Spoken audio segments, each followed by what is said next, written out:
मुंबई आणि मुंबईच्या लगतच्या सगळ्या परिसरामध्ये पावसामुळे जी काही नागरिकांना त्रास होत आहे आपण सगळे जवळून पाहत आहोत। आणि दुर्दैवाची गोष्ट ही आहे की सरकार हे पूर्णपणे स्वतःची जबाबदारी झटकत असून सगळी जबाबदारी ही केवळ प्रशासनावर टाकत आहे।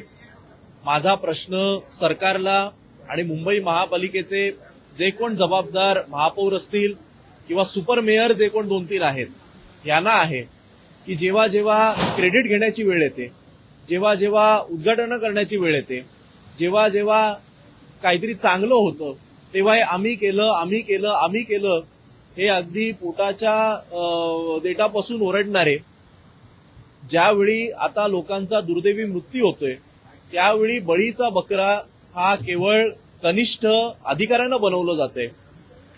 4 वर्षांपासून मुंबईचे रस्ते हे आम्ही कॉन्क्रीटचे केले, आमच्यामुळे मुंबईचे रस्ते कॉन्क्रीटचे झाले, हे ज्या ज्या लोकांनी विधिमंडळाच्या आत असेल किंवा निवडणुकांच्या भाषणांमध्ये क्रेडिट घ्यायला म्हणून केलेली भाषणं असतील, माझी सगळ्या प्रसार माध्यमांना विनंती आहे की त्या सगळ्या क्लिप याच परत एकदा या टीव्हीवर सगळ्यांनी कृपया दाखवाव्यात।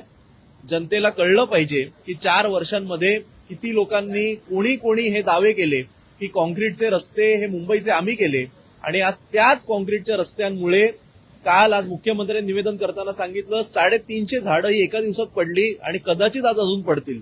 या झाडांमुळे अनेक लोकांचा दुर्दैवी मृत्यू झाला। मृत्यू किती झाला याचा आकडा रेकॉर्डवर आला, पण मुंबई आणि आजूबाजूच्या विभागामध्ये किती गाड्यांचं नुकसान झालेलं आहे, किती लोक इंजर्ड झालेली आहेत याचा तर आकडा सुद्धा आपल्या समोर नाहीये। मुंबई पुणा मिसिंग लिंक ची अख्खी स्लॅब कोसळल्याचं आज आम्ही प्रसार माध्यमांच्या ह्याच्यातनं व्हिडिओतनं बघितलेलं आहे।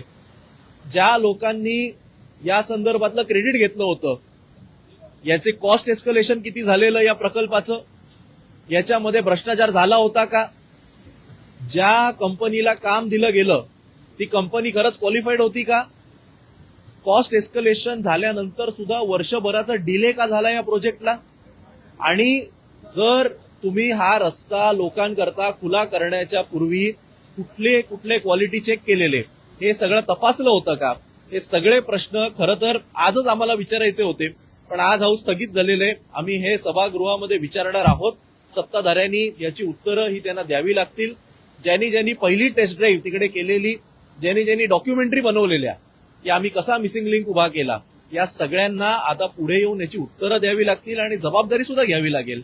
जबाबदारी घेताना ज्युनियर अधिकाऱ्यांना पुढे करायचं आणि क्रेडिट स्वतः घ्यायचं असं करता येणार नाही।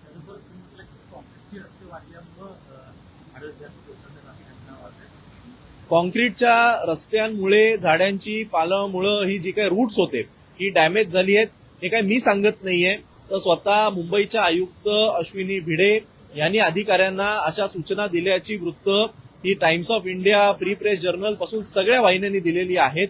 या संदर्भात चौकशी स्वतः आयुक्तांनी केल्याच्या नंतर हे सिद्ध होतं की कॉन्क्रीटच्या रस्त्यांमुळे सगळं घडले।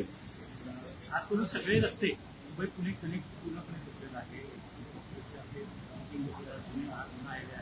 मुंबई पुणे रेल्वे मार्ग देखील बंद पडलेला आहे। पावसाच्या लोकांना आहे तर सरकारकडून ज्या उपाययोजना केला पाहिजे नाही, सरकार हे पूर्णपणे अपयशी ठरलेलं आहे। मी खास करून आपल्या माध्यमातून मुंबईकर जनतेला सुद्धा आठवण करून देऊ इच्छितो। कदाचित सरकारचे, भाजपचे, शिंदे गटाचे लोक येऊन तुम्हाला सांगतील की आमची सत्ता येऊन 3च महिने झाले, पण हे साफ चुकीचे। 2022 पासून मुंबई महानगरपालिकेत प्रशासक राज आहे।